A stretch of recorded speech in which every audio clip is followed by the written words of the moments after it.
Olá! Seja muito bem-vindo ao nosso canal. Aqui você encontra reflexões poderosas e acessíveis sobre as Escrituras, explorando cada capítulo da Bíblia com atenção e clareza. É uma alegria ter você conosco nessa jornada de aprendizado e crescimento espiritual. Se este conteúdo te edificam, inscreva-se agora no canal e ative o sininho para não perder nossos próximos vídeos.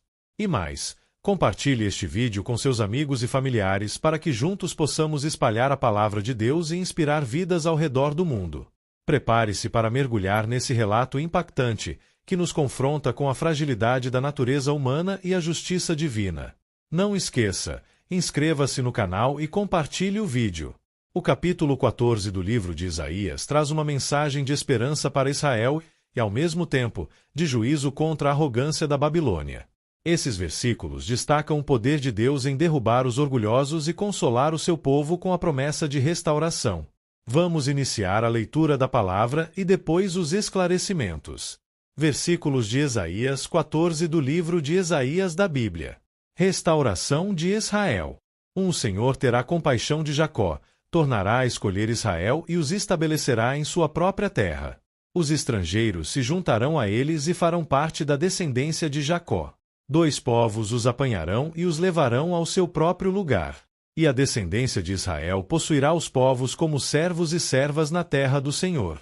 Farão prisioneiros os seus captores e dominarão sobre os seus opressores. 3 No dia em que o Senhor der descanso do sofrimento, da perturbação e da cruel escravidão que sobre você foi imposta. 4 Você zombará assim do rei da Babilônia, como chegou ao fim o opressor. Sua arrogância acabou-se. 5 O Senhor quebrou a vara dos ímpios, o cetro dos governantes. 6 Que irados feriram os povos com golpes incessantes e enfurecidos subjugaram as nações com perseguição implacável. 7 Toda a terra descansa tranquila, todos irrompem em gritos de alegria.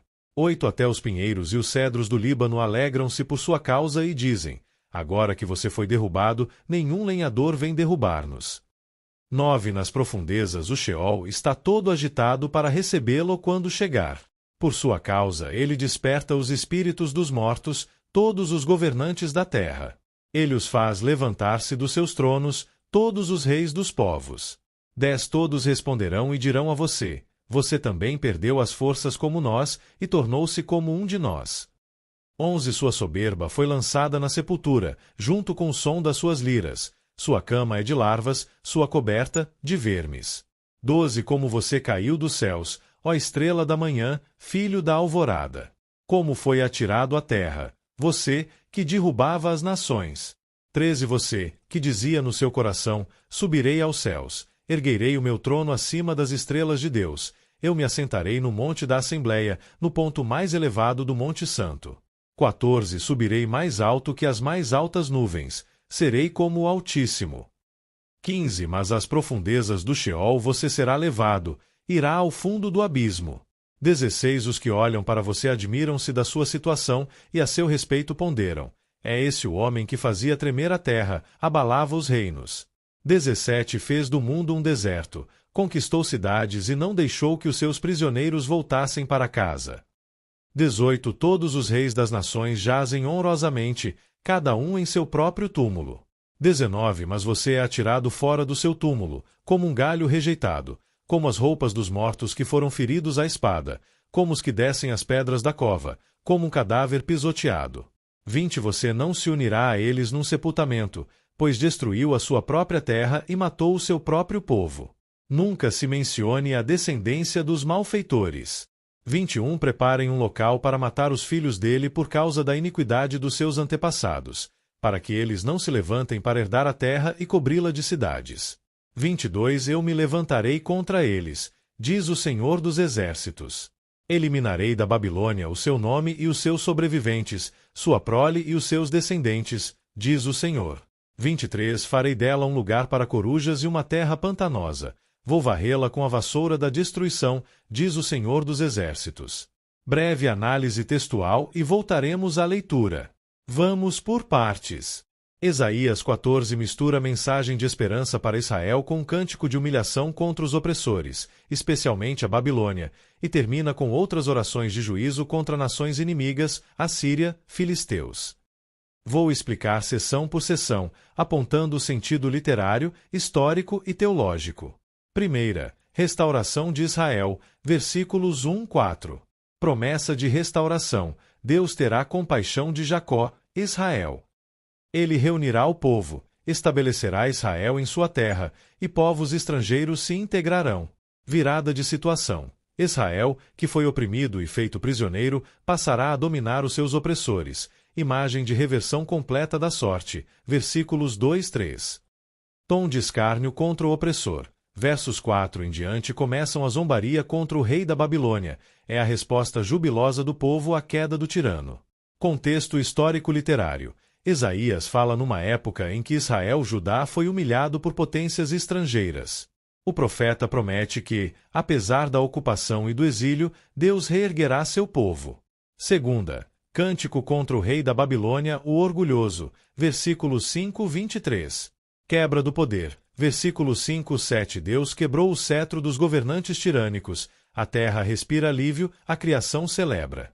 Descida ao Sheol e à humilhação. Versículos 8-12. O rei é descrito como convocado ao Sheol, a morada dos mortos. A linguagem é iamônica e pictórica. Como você caiu dos céus, ó estrela da manhã. Versículo 12. Observação importante. No texto hebraico, versículo 12 usa a expressão que em algumas tradições é lida como Elel ben Shachar, estrela da manhã, filho da alva, termo que mais tarde foi aplicado por alguns cristãos a Satanás. No contexto imediato de Isaías, porém, trata-se de um provérbio, uma imagem poética dirigida ao rei humano, o governante opressor, símbolo do orgulho e da tirania. Ou seja, é primeiro um tropeço literário contra o monarca orgulhoso. Leituras posteriores cristãs o ligaram a quedas angelicais. Orgulho rebatido. Versículos 13 e 15. O rei proclamava subir acima de Deus. A sua ambição é exposta e punida. Será lançado às profundezas. Reação do mundo. Versículos 16-20. As pessoas se admiram e comentam: é esse o tirano que fazia tremer a terra. Mas, ao contrário dos outros reis enterrados com honra, este será rejeitado. Sua dinastia será silenciada. Extinção da linhagem. Versículos 21-23. O juízo inclui a condenação da descendência do injusto. Deus promete remover o nome e a prole da Babilônia, deixando a cidade desolada, imagens semelhantes às de Isaías 13. Resumo da intenção: mostrar que a soberba humana, encarnada no poder imperial que oprime, é transitória e será julgada por Deus. O tom é ao mesmo tempo poético, satírico e severo. Voltamos a ler. Profecia contra a Assíria. 24. O Senhor dos Exércitos jurou: certamente, como planejei, assim acontecerá, e, como pensei, assim será. 25. Esmagarei a Assíria na minha terra, nos meus montes a pisotearei. O seu jugo será tirado do meu povo, e o seu fardo dos ombros dele. 26. Esse é o plano estabelecido para toda a terra. Essa é a mão estendida sobre todas as nações. 27. Pois esse é o propósito do Senhor dos Exércitos. Quem pode impedi-lo? Sua mão está estendida. Quem pode fazê-la recuar? Profecia contra os filisteus. 28. Esta advertência veio no ano em que o rei Acais morreu. 29. Vocês, filisteus, todos vocês, não se alegrem porque a vara que os feria está quebrada. Da raiz da cobra brotará uma víbora, e o seu fruto será uma serpente veloz. 30. O mais pobre dos pobres achará pastagem, e os necessitados descansarão em segurança. Mas eu matarei de fome a raiz de vocês, e ela matará os seus sobreviventes. 31. Lamente, ó porta. Clame, ó cidade. Derretam-se todos vocês, filisteus. Do norte vem um exército, e ninguém desertou de suas fileiras. 32. Que resposta se dará aos emissários daquela nação? Esta: o Senhor estabeleceu Sião, e nela encontrarão refúgio os aflitos do seu povo. Análise textual. Terceira, profecia contra a Síria, versículos 24-27. Afirmação da soberania de Deus: o Senhor já planejou o que fará, esmagar a Síria e livrar o seu povo. Mensagem teológica: Deus não é pego de surpresa, ele conduz a história e usa ou julga impérios para cumprir seus propósitos. A pergunta retórica "quem pode impedi-lo?" salienta a inevitabilidade do desígnio divino. Contexto: a Assíria foi instrumento de juízo sobre nações, mas também objeto do juízo divino quando se excedeu em arrogância. Isaías lembra que Deus controla até esses instrumentos. Quarta, profecia contra os filisteus, versículos 28-32.